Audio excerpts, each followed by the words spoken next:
السلام علیکم ورحمۃ اللہ وبرکاتہ. الحمد للہ الذی لم یزل ولا یزال حیا قیوما سمیعا قدیرا بصیرا والصلاة والسلام علی سید المرسلین محمد وآلہ وصحبہ اجمعین.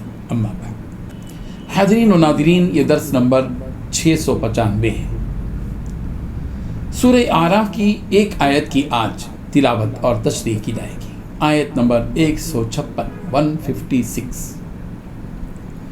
چلیے سب سے پہلے اس آیت کی ہم تلاوت کرتے ہیں، پھر لفظی ترجمے اور ترجمے کے بعد تشریح کرتے ہیں. اعوذ باللہ من الشیطان الرجیم. بسم اللہ الرحمن الرحیم.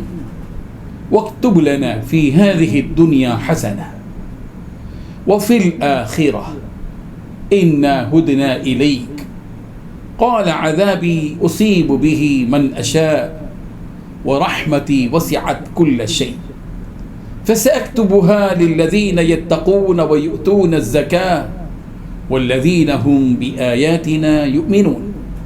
صدق اللہ العظیم. واکتب، اور تو لکھ دے، لنا ہمارے لیے، فی هذه الدنیا، اس دنیا میں، حسنہ بھلائی، وفی الآخرہ اور آخرت میں بھی، انا یقیناً ہم نے، ہدنا رجوع کیا، الیک تیری طرف، قال اللہ نے کہا، عذابی میرا عذاب، اصیب میں پہنچاتا ہوں، بہی وہ، من جسے، اشا چاہتا ہوں میں، ورحمتی اور میری رحمت، وسعت اس نے گھیر رکھا ہے، کل شیء ہر چیز کو، فسأکتبها چنانچہ عن قریب میں لکھ دوں گا یہ رحمت، للذین ان لوگوں کے لیے جو یتقون ڈرتے ہیں، ویؤتون اور دیتے ہیں، الزکاة زکات، والذین اور وہ لوگ کے، ہم وہ، بآیاتنا ہماری آیتوں پر، یؤمنون ایمان رکھتے ہیں. ترجمہ یوں ہے، اور ہمارے لیے اس دنیا میں بھی بھلائی لکھ دے اور آخرت میں بھی، ہم تیری طرف رجوع ہو چکے ہیں. اللہ تعالیٰ نے فرمایا کہ جو میرا عذاب ہے تو اسے تو جس پر چاہتا ہوں نازل کرتا ہوں، اور جو میری رحمت ہے وہ ہر چیز کو شامل ہے. میں اس کو ان لوگوں کے لیے لکھ دوں گا جو پرہیزگاری کرتے ہیں اور زکوٰۃ دیتے ہیں اور ہماری آیتوں پر ایمان رکھتے ہیں. اس آیت میں 5 باتیں بتلائی گئی ہیں. پہلی بات، ہمارے لیے اس دنیا میں بھی بھلائی لکھ دیجئے اور آخرت میں بھی. دوسری بات، ہم آپ ہی سے رجوع کرتے ہیں. تیسری بات، اللہ تعالیٰ نے فرمایا اپنا عذاب تو میں اس پر نازل کرتا ہوں جس پر چاہتا ہوں. چوتھی بات، جہاں تک میری رحمت کا تعلق ہے وہ ہر چیز پر چھائی ہے.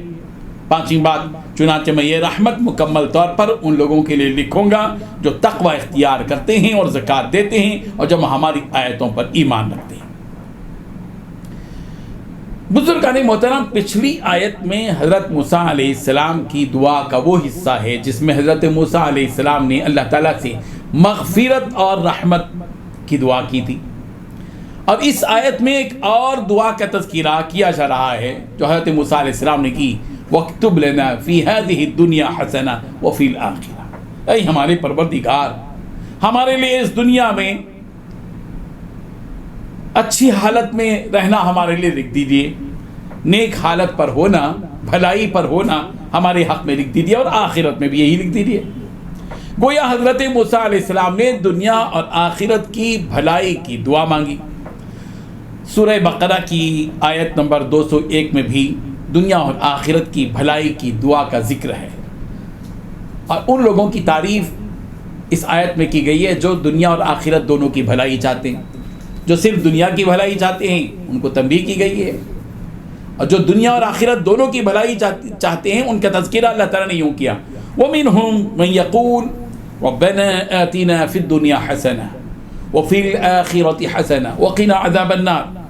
اور انہی میں سے وہ بھی ہیں جو یہ کہتے ہیں کہ ہمارے پروردگار ہمیں دنیا میں بھی بھلائی عطا فرمائیے اور آخرت میں بھی بھلائی عطا فرمائیے اور ہمیں دوزخ کے عذاب سے بچائیے.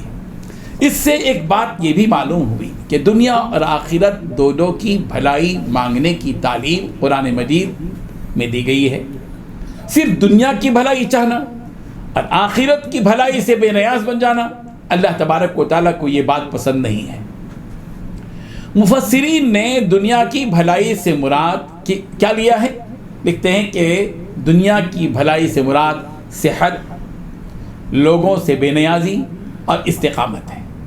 جس کسی کو یہ نعمتیں مل گئیں کہ وہ بیمار نہیں ہے، صحت مند ہے، اللہ لوگوں کی محتاجی میں زندگی نہیں بسر کرتا، بلکہ وہ لوگوں سے بے نیاز ہو کر زندگی گزار رہا ہے، اور یہ کہ اس کے اندر مستقل مزاجی ہے کہ استقامت کا پہاڑ بن کر دین پر عمل پیرا ہے، تو سمجھ لینا چاہیے کہ اللہ تعالیٰ نے اس کو فی دنیا حسنہ والی نعمت عطا کی ہے کہ دنیا میں بھلائی مل گئی، اور آخرت کی بھلائی سے مراد جنت کا مل جانا اور اللہ تبارک و تعالیٰ کی رضا کا مل جانا ہے، اللہ تعالیٰ کا راضی ہو جانا بندے سے۔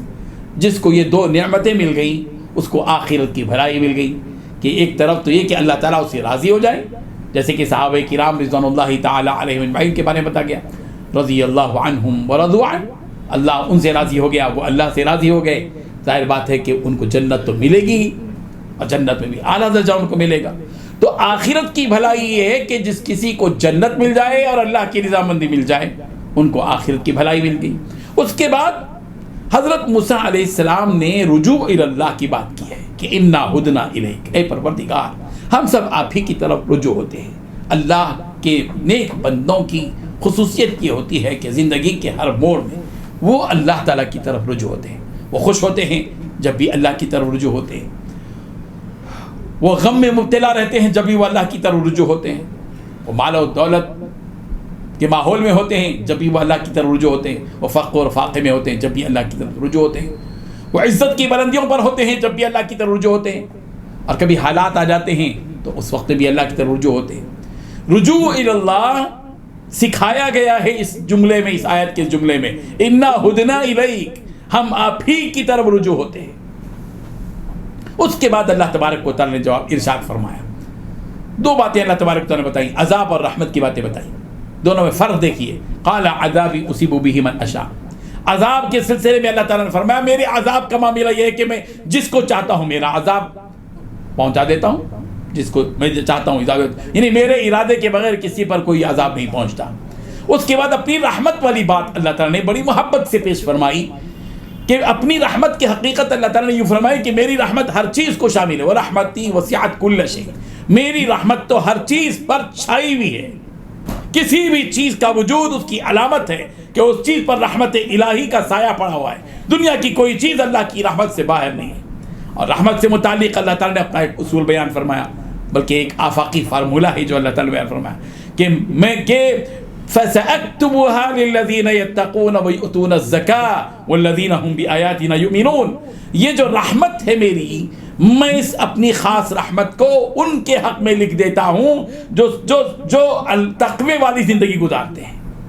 الذین یتقون، سب سے پہلے تو تقوی والی زندگی گزارتے ہیں، حرام حلال کی تمیز، حق کو اختیار کرتے ہیں، باطل سے بچتے ہیں، اللہ تعالیٰ کی سے ڈرتے ہوئے زندگی گزارتے ہیں، خوف و خشیت کے ماحول میں زندگی بسر کرتے ہیں، پرہیزگاری والی زندگی گزارتے ہیں، تقوی کی روش اختیار کرتے ہیں، ان لوگوں کو اللہ کے نام اللہ تعالیٰ نے اپنی رحمت خاص لکھ دی۔